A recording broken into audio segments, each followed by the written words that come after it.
Violence. Merci, Madame la Présidente.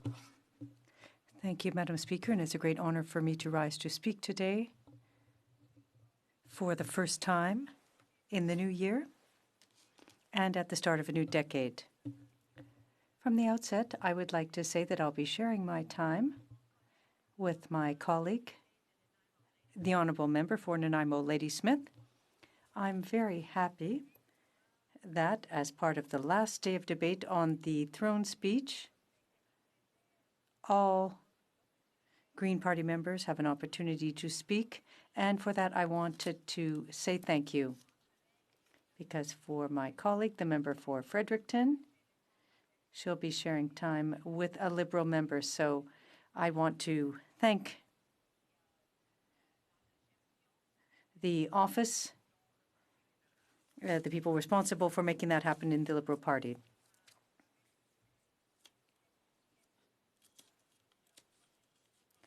I'd like to start with an important procedure, and I wanted to acknowledge here that we are gathered on the unceded Algonquin people's territory. Unceded Algonquin territory, and to them we say Miigwech.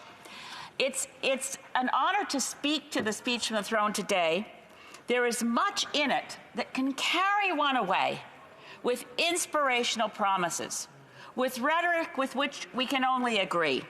I turn, for instance, to this bit, which I particularly like, quote, "From forest fires and floods to ocean pollution and coastal erosion, Canadians are living the impact of climate change every day.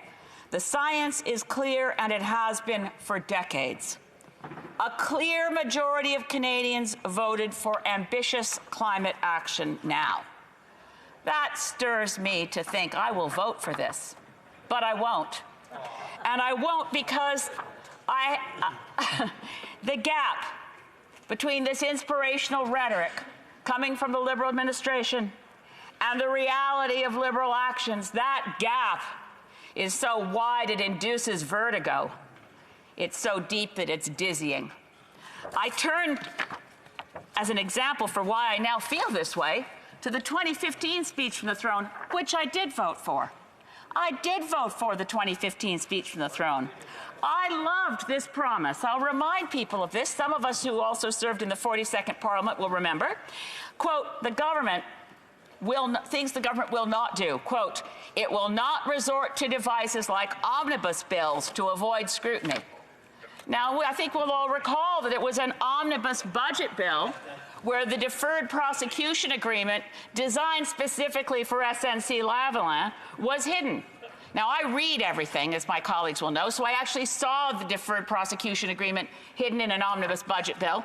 I wondered why it wasn't standalone criminal legislation to go through the Department of Justice, but I was persuaded by the notes and looking into it that nothing nefarious lay there, but it was in an omnibus bill, and I do regret that the deferred prosecution agreement amendment to the criminal code never went to the Department of Justice and to the committee studying justice bills as it should have done.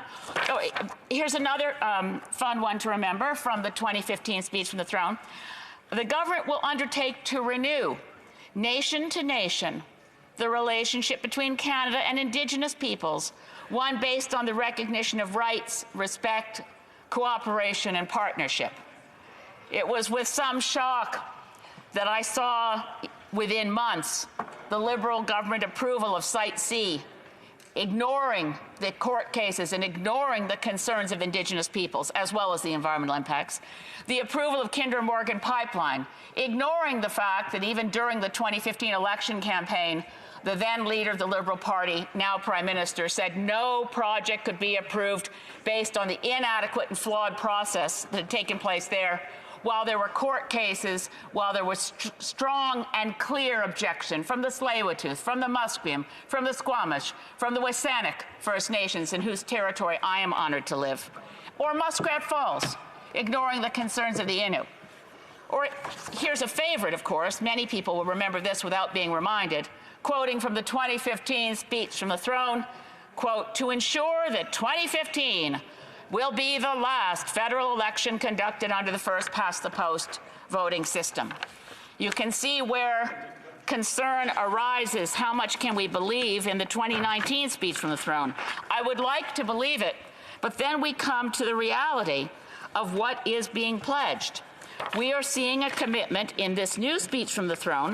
Je vais citer maintenant, c'est une citation.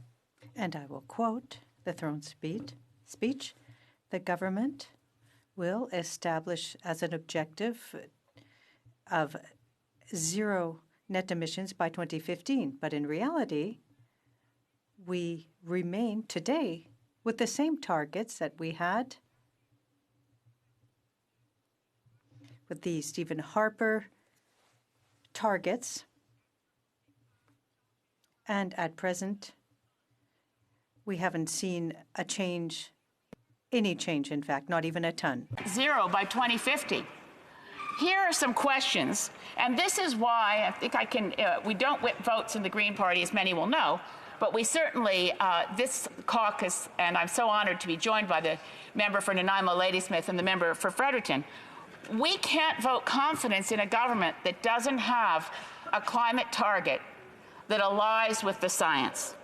We know that this government has said that it's important to face the climate situation as a climate emergency. In fact, it was a Liberal motion that was passed by this House June 17th, 2019, in which, again, this House agreed that we are in a climate emergency. The language was this: the House declared that Canada is in a national climate emergency, which requires that Canada commit to meeting its national emissions target under the Paris Agreement, making deeper reductions in line with pursuing the efforts to keep global warming below 1.5 degrees Celsius, close quote. Yet, here we are with a speech from the throne that never once uses the term climate emergency. C'est vrai, nous sommes dans une situation. We are facing a climate emergency, but the throne speech doesn't mention climate emergency a single time. We have to address climate change. And while the government says that we must achieve net zero emissions by 2050, only a few paragraphs later, we're also told the government must take strong action to fight climate change and will also work just as hard to get Canadian resources to new markets.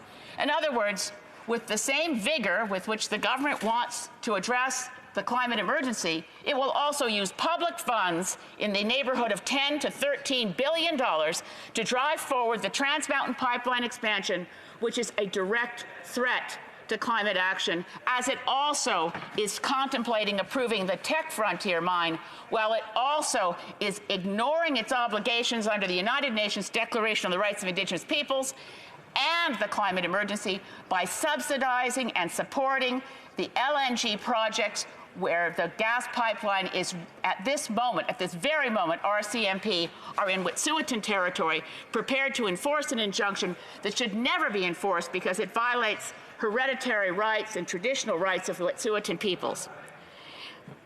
Here's the reality, and it's a tough one. I've worked on this issue since 1986. And the reality is I've seen government after government, well-meaning liberals, well-meaning provincial New Democrats, well-meaning progressive conservatives. I've seen them all make climate commitments and then find it's too hard. Something political needs to be fixed before we can do the right thing to ensure our kids have a livable world. So here's the tough choice. And this is not one that you can find wiggle room. You cannot find some medium space to do a bit of this and a bit of that. A pipeline here, an oil sands mine there, and still live up to climate commitments. The stark choice is this.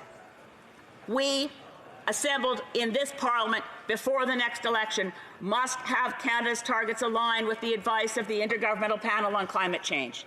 That means we must at least double our targets till 2030.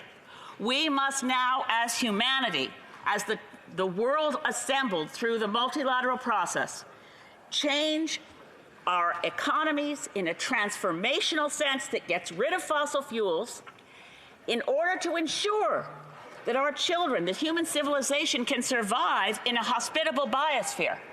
Or we defend the fossil fuel industry. We cannot do both. We have to choose. I choose climate action and the speech from the throne, and this government better deliver.